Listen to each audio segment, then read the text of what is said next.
আজকে আমরা এই মুহূর্তে উপস্থিত আছি আরামবাগের একদম গৌরাটির মোড়ে করুণাময়ী, তাই তো? করুণাময়ী নিটিং অ্যান্ড টেলারিং এর শপের যে দোকান, সেখানে আমরা উপস্থিত আছি। এইখানে আমি শুরুতেই আপনাদেরকে একটু জানিয়ে রাখি যে এখনো এমন কিছু মানুষ আছেন একেবারে মানে সব কিছু শূন্য হয়ে যায়নি। এমন কিছু মানুষ আছেন যারা একজন আর একজনের বিপদে পাশে এসে দাঁড়ান। তো আমি এরকমই একজন মানুষকে কথা এখনই বলবো।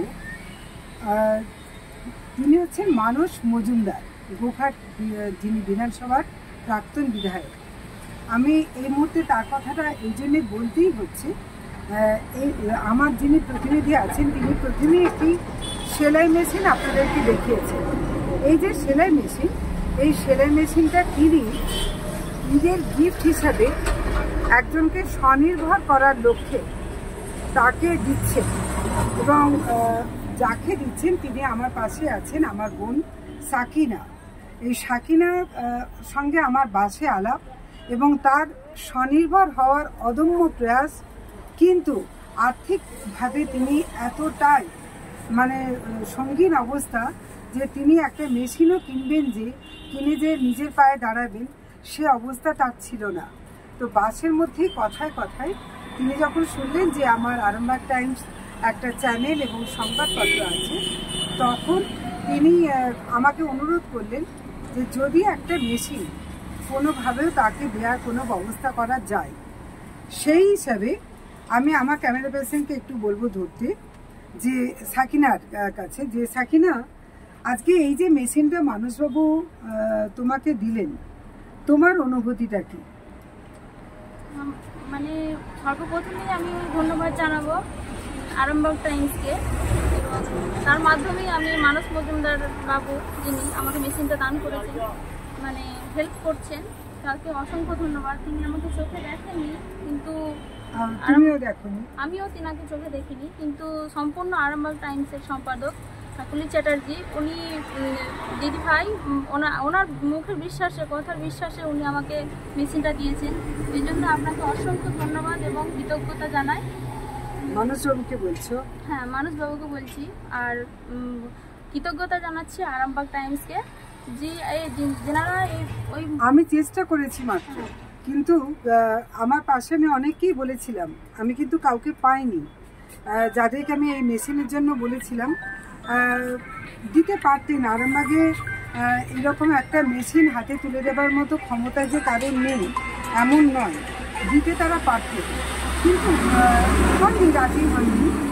যখন মানুষকে আমি মানস মজুমদারবাবুকে আমি করে বললাম, তিনি কিন্তু এক কথাতে কোনো রকম না, মানে কোনো বিরক্তি না, তিনি আমাকে বলেছিলেন যে আমি দিদি, আমি তোমার কথার উপর ভিত্তি করে আমি বিশ্বাস করছি যে এটা কোনো অপাত্রে দান হবে না, এবং অবশ্যই একটি মেয়ের উপকারে লাগবে।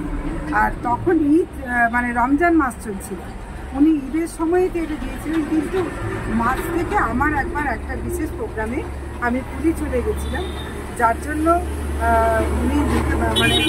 উনি যে টাকাটা দিয়ে দিলেও মেশিনটা আমি পৌঁছে দিতে পারিনি। তাই ঈদের উপহার হলেও এটা একটু দেরিতে হয়ে গেল। এর জন্য আমিও তোমার কাছে মানে কি বলবো, যে আমি তোমাকে ঈদের উপহার উনি দিয়েছেন, রমজান মাসে তোমাকে আমি এটা হাতে তুলে দিতে পারিনি, এটা আমার ফল। আর আমি একই সাথে দাদাকেও বলবো, যে দাদাকেও এসে যখন বললাম যে এটার দাম অনেক, কিন্তু যে টাকাটা মানসবাবু দিয়েছেন যাতে তার মধ্যে এটা হয়ে যেতে পারে, আমরা রিকোয়েস্ট করার সাথে সাথে তিনি কিন্তু এটাকে এক বাক্যে মেনে নিয়েছিলেন। এর জন্য আপনাকেও অনেক অনেক অনেক ধন্যবাদ। আপনিও ভালো থাকুন। এইটাতে আমি সাকিনা, তোমার বাড়ি কোথায়? আমার বাড়ি আরামবাগ থানার মাধবপুর গ্রাম পঞ্চায়েতের অন্তর্গত বাসুনচর গ্রাম। তোমার পুরো নাম? সাকিনা খাতুন। তুমি পড়াশোনা করছো? হ্যাঁ।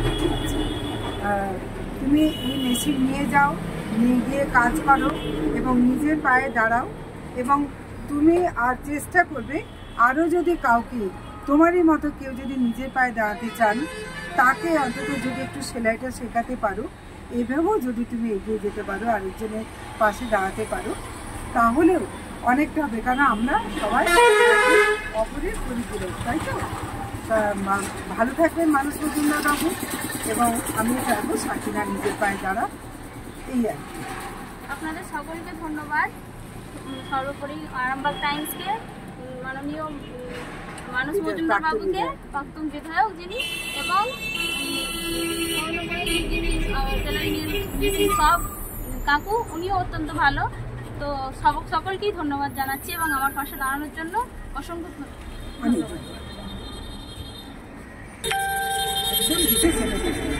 একদম বিশেষ স্পিড রাখতে বলেছিলাম।